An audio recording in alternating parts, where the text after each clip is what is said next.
everybody, it's Joel from the Board Game Mechanics. Today I'm taking a look at Euphoria from Stonemaier Games. This is a into the world, and we feel fine, I guess, kind of game. This one is a little different than most of the other apocalypse, let's rebuild this world kind of games. There's no zombies in this one. There's no having to rummage through piles of trash for shotguns. This is just about trying to get resources and try and influence these different, I guess, factions on the board. It's really cool. Before we get into any more of it, there's a new edition out, and I got a chance to take a look at some of the components that come in this edition. So let's go ahead and take a look at that, and then I'm going to give you guys a brief rundown of how this game plays on the table, and then I'll come back with some final thoughts. So first I want to just real quick, before we even get into the gameplay, I want to talk about this edition of the game. This is an updated edition, or printing. The colors on this are much more vibrant. You can see there that that's a much more vibrant purple. The other edition is almost like a brownish purple, believe it or not. Then here's the big thing, game trays. Look at this. This game, whenever I've played it at a game night or anything like that, it's always taken quite a while to get the game out and on the table. This way, we're rolling, man. I've got everything ready to go. It's just a quick setup now with these game trays. Now, the other thing I'm going to speculate here.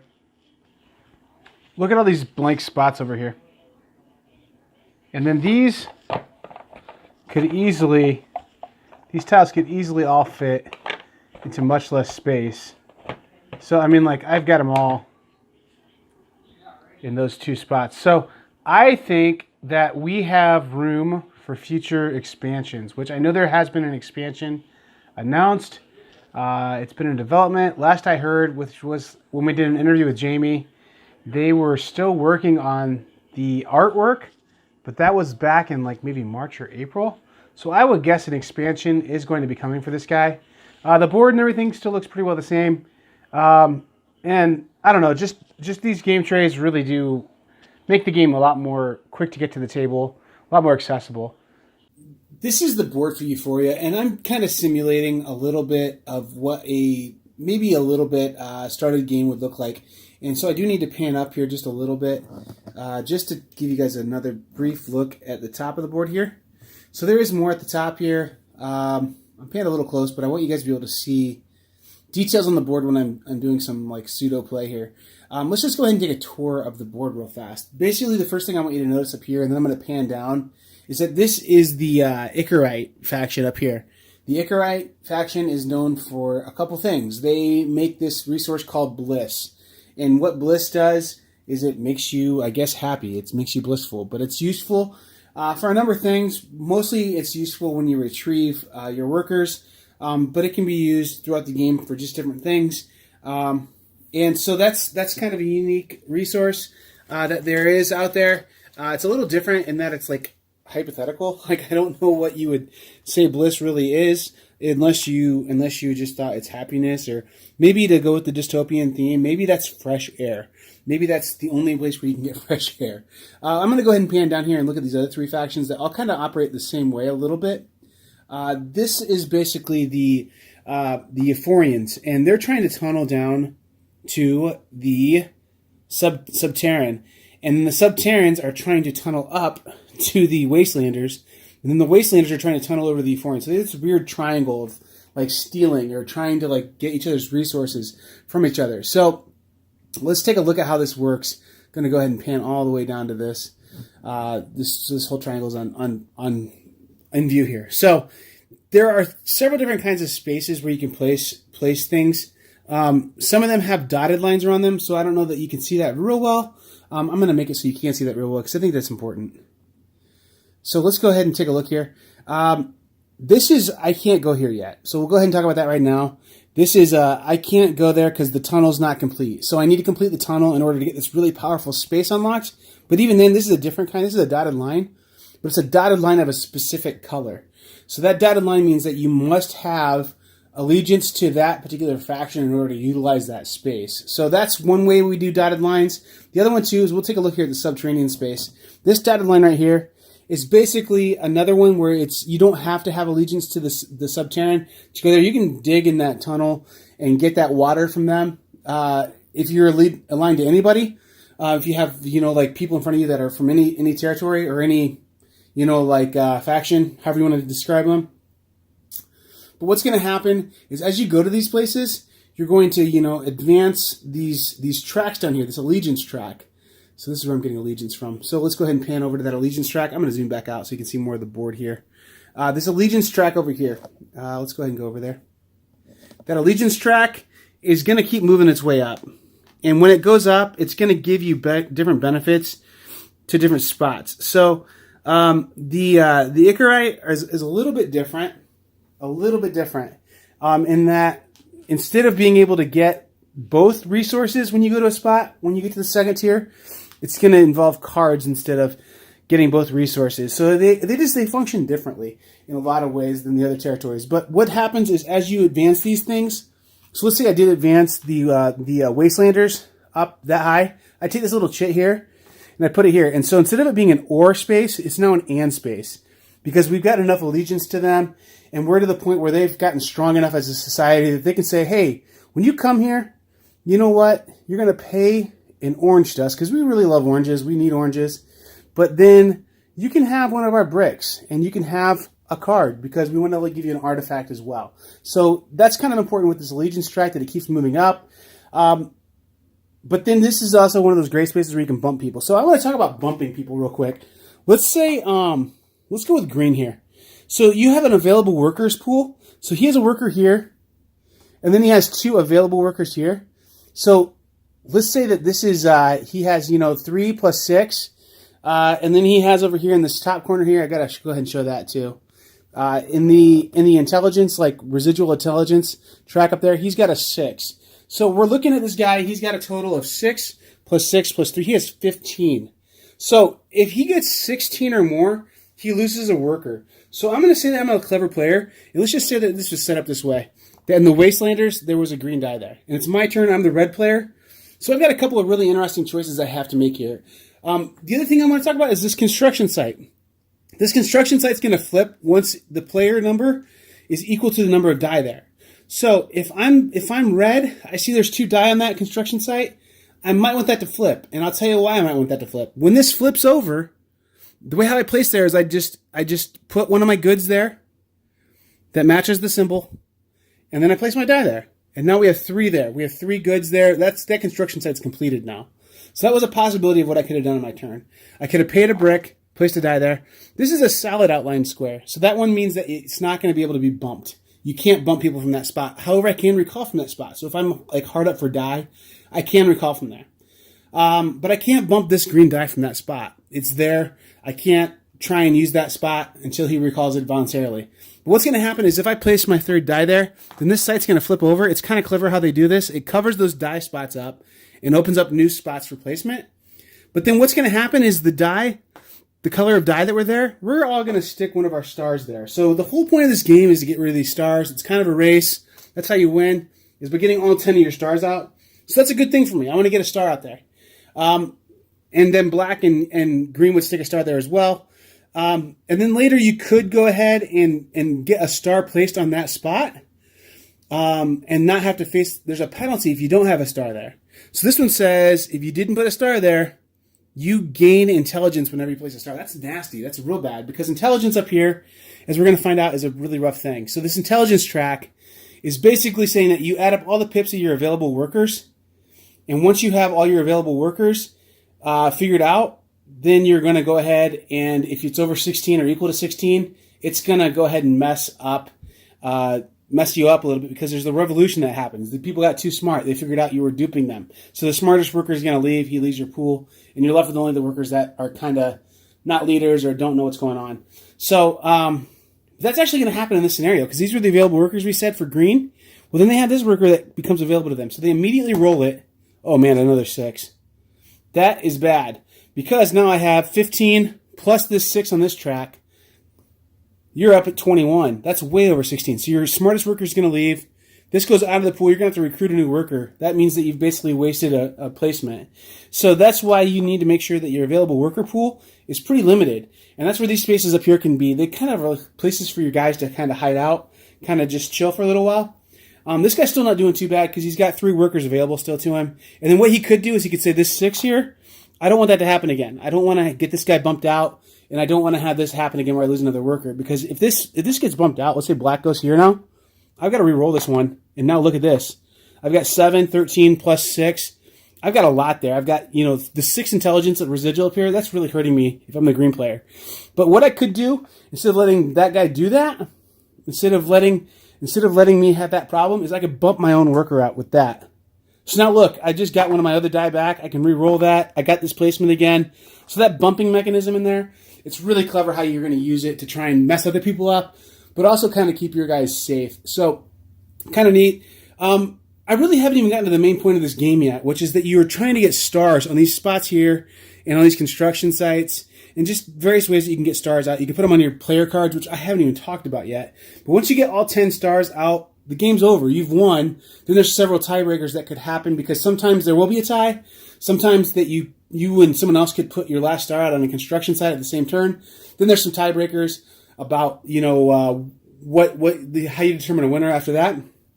But it really is just honestly a race. Who can get 10 stars on the board the quickest? So I want to talk about this real quick. There's a couple things that are kind of clever in this game.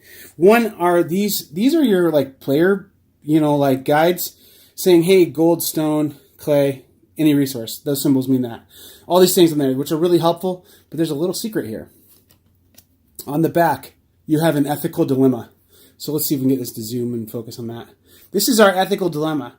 So if I give a teddy bear to this lady who wants a teddy bear, I guess, I'm choosing my true love by giving a teddy bear to the one that I love.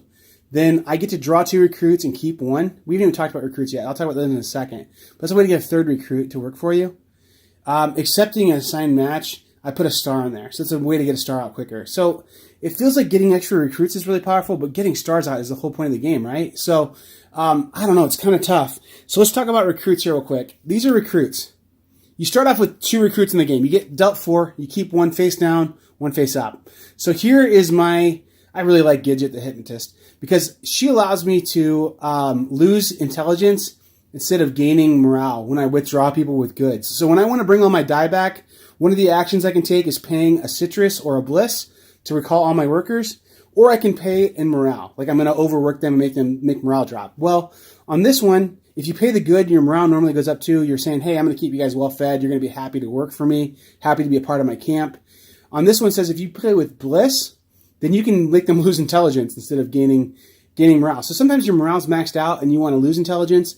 And morale is the number of artifacts you can hold, which I haven't even talked about those yet either. So there's just a lot of cool things in this game.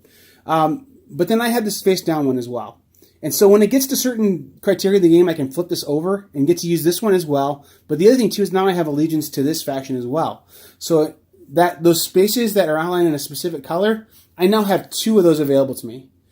Beyond that, when I get the allegiance track, which, let's go ahead and look back at the allegiance track here again.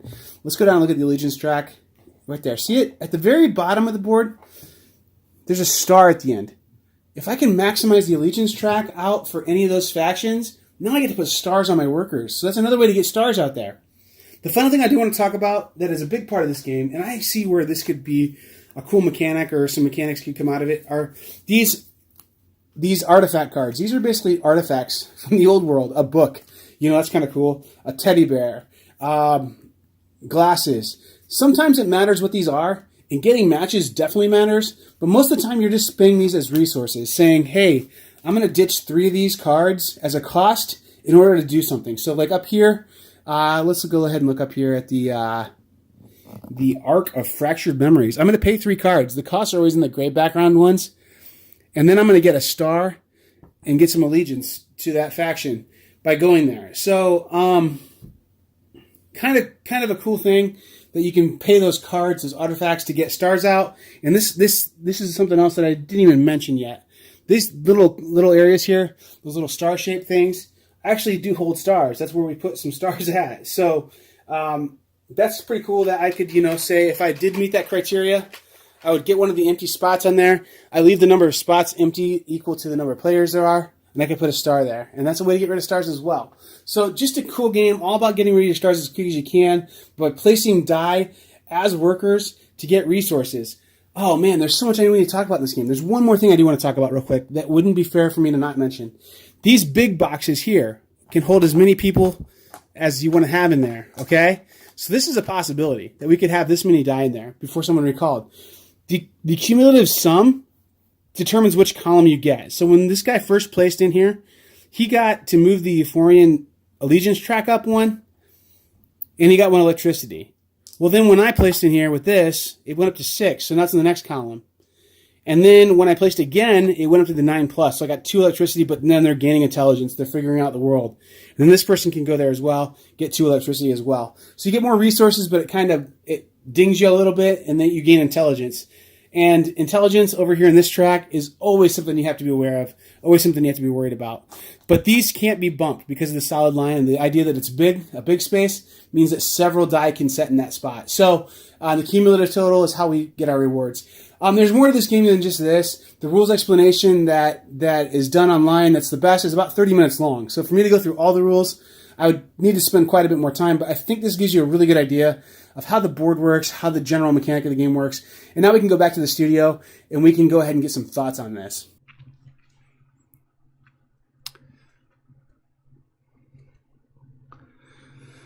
So that's the game in a nutshell. If you want to see a more complete how to play, there's a lot of resources out there on how to play this game. There's even a Rodney Smith video out there that's going to give you a way better rules rundown than I did. He has much more time there, and he does a good job with those videos. But I think that you have an idea of how this game plays. I will tell you now what I think about this game based on just, a lot of plays of this game, actually. I've played this one quite a bit. So based on having quite a bit of experience with this game, I will say this. The pros of this game are this game has a lot of staying power. I've had this one around in my game group and different places to play for quite a while. This one came out a few years back, and it's still being played fairly regularly, and I love it when I see this game mentioned on Facebook groups or on board game pages where people are like, oh man, Euphoria is a great game. I got a chance to play it. And they have this they're late to the party, but they have this new passionate love for this game because it's a really good game. When this game came out initially, it was a pretty well received game. It's been just around for a while, so I think maybe a lot of people out there maybe don't know how great it really is. But maybe with this new printing, this new insert, and then I think there's an announced expansion. Maybe some people will get the chance to play this one. I really do like this game quite a bit. This game to me is probably the first dice placement game I ever did. I had a familiarity with Stonemaier Games, and so I was able to play this one based on the merits of Stonemaier Games being really great. The dice placement in this game is just different than a lot of other dice placement that you see, and I'm not going to say it's better or worse. It's just different. The pips on the die do matter in some places, but it's the sum of the die, which is a little different than you see some places. So sometimes you have to trump out other die when you do a dice placement in other games.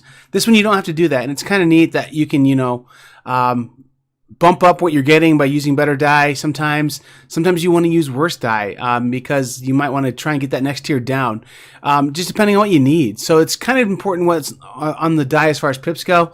Sometimes it's not. The pips really do matter for that intelligence thing, that you don't want to try and get too many intelligence. And so because of that, I don't know that this is really well understood until you play the game. But the way how you bump die out, you have to be really strategic with it. So you want to try and bump people's die when they have quite a few there to see if you can make them bonk. So there's that kind of gotcha element to it. So if I know that I'm playing against someone and they have 2 die sitting there and they're available workers, and if I bump another one out and they roll a 5, they're going to have to put one of their workers back in the pool.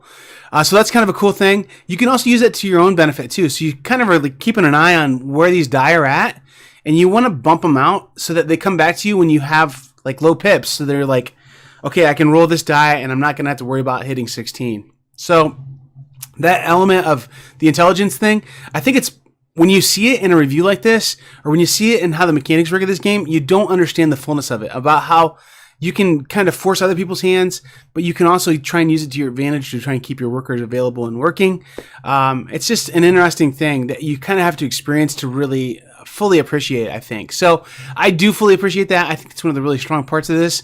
That just bumping, that uniqueness of it is just so cool. And then the fact that you're able to kind of store some of your workers in those work sites, and kind of like know that you're going to be able to flip that eventually, but be able to say, you know what, I think I need to use this thing here where I'm going to have to pull my die back, but I can leave that guy there, so I'm not going to bonk my 16. Like, just how do you try and maneuver to keep 4 die going sometimes is really tricky, really cool, really fun. The other thing I didn't put in my list here, but I really do love the staying power thing, I guess maybe it connects to, is that you have these characters, that all these characters do something that's kind of unique and different and new, and then you play with the different factions, so that gives you a lot of repeat playability. The mechanic of the game is pretty simple. Like, at its core, it's just, hey, do this, put your die here, and you get this thing to happen for you.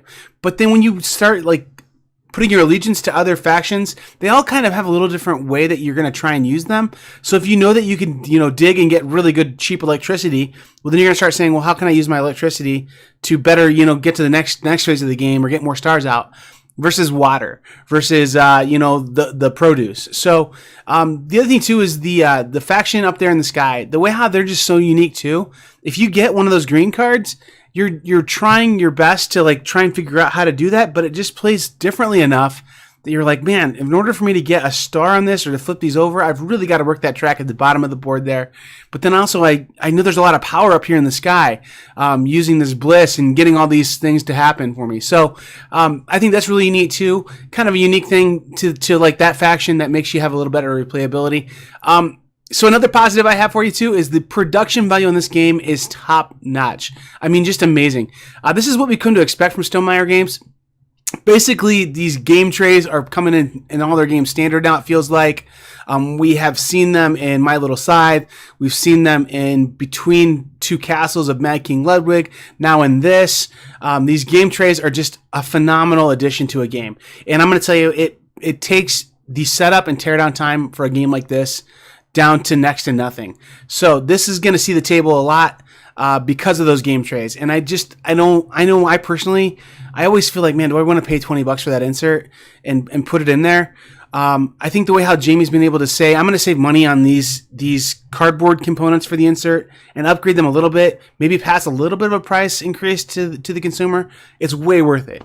Way, way, way worth it. Because every game with those game trays in there, I always feel like, man, I am really happy to not have to spend a ton of time tearing down and setting up. I know the copy of Euphoria that I was familiar with before this had like little Plano boxes, had little like fisherman's things that they would have to dump things out on the table, and it took a while to set up.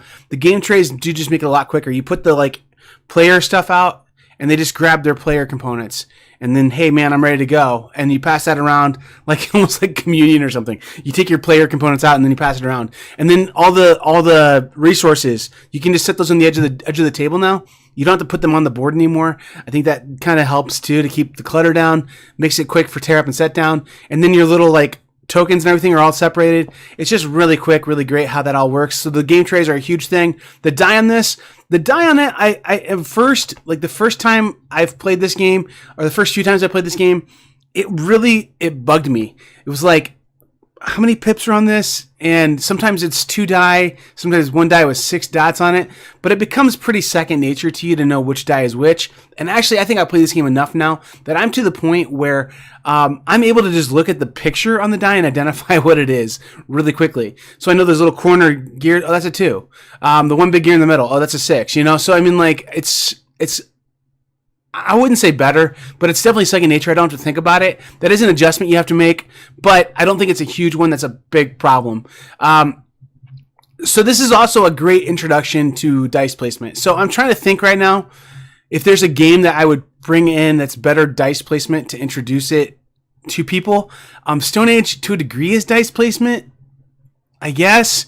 Maybe that one's a little lighter, a little quicker to get to like the gateway players, but this is one that I would play with people prior to playing the Voyages of Marco Polo, prior to playing some of the other heavier dice placement games out there. And dice placement is a really fun mechanism. We're seeing that it's being used more and more. It's popular. This one just does it in kind of a not light way, but a simple way, and in a way that you're going to be able to you're going to be able to pick it up quickly, but then understand like there's a connection to this thing of placing die on the board as workers in other games too. So if you've got a group that you're shepherding through learning board games and you're trying to get them from playing Ticket to Ride and Catan up to playing some of this heavier dice placement games, this one might be one of those middle step games where you can say, hey, this is the next step after we played, Airlines Europe or Ticket to Ride or something like that that's a little lighter. This is maybe that next step beyond Gateway, maybe even a little beyond Gateway Plus, but not too horribly confusing, not too difficult. And it's going to get people familiar and ready for that next step. So I think it's also got a place in any gamer's collection.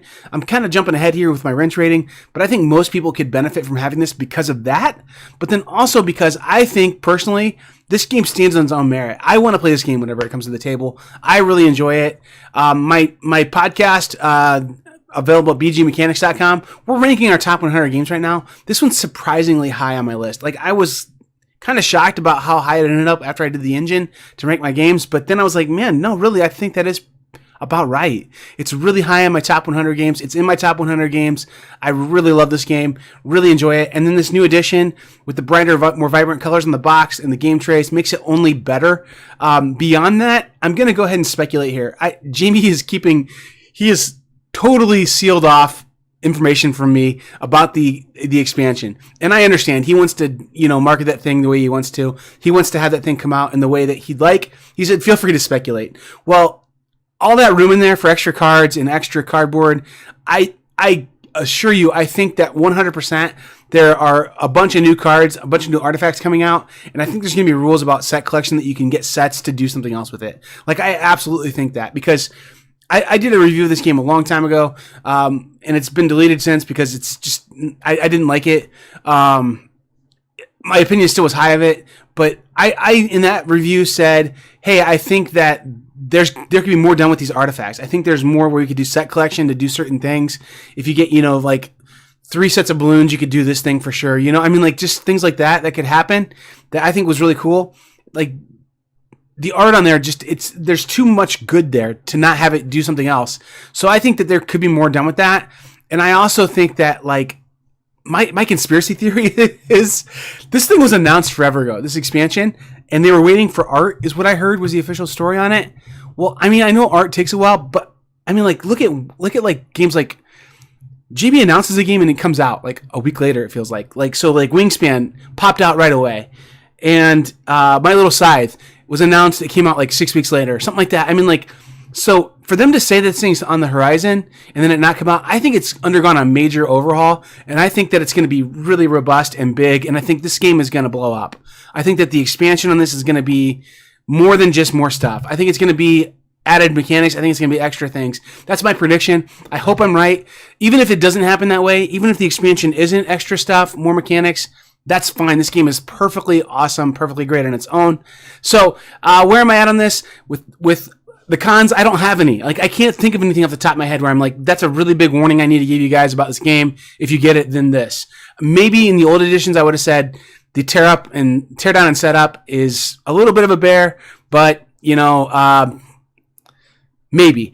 This now with the game trays, no, not at all. It's quick. It's super quick to get out and play.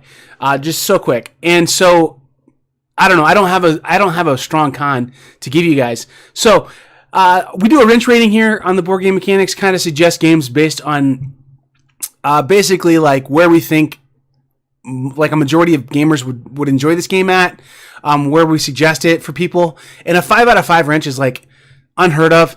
Like, I give 5 out of 5 to very few games because I don't know, there's always somebody out there who just kind of, it's not for them. Okay. But when I give a game a 4 out of 5 wrenches, that means I think that between like maybe 65 to 75% of gamers out there would really benefit from having this in their collection. And then, like I said, like a 5 out of 5 would be like, I think everybody is into gaming would benefit from owning this.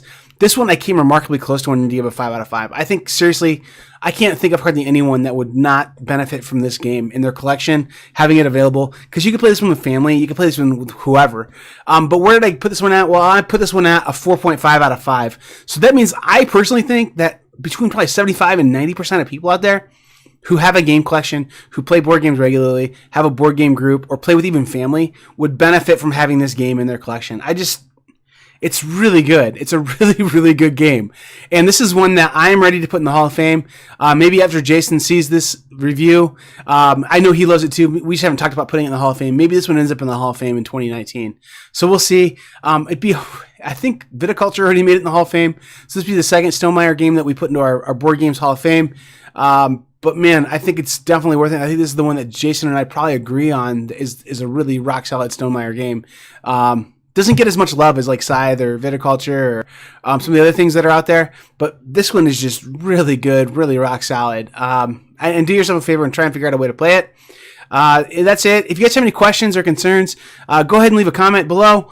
If you liked what we've done here and you're not a subscriber, I'd encourage you to subscribe. It's kind of cool to see you guys watch these videos, and it just helps us to get more exposure out there. The more exposure we get, the more we get the good graces of those publishers who can let us do really cool things to give you guys previews and content that is going to be useful to you. So it's just a good symbiotic relationship that we can have with you guys, our fans.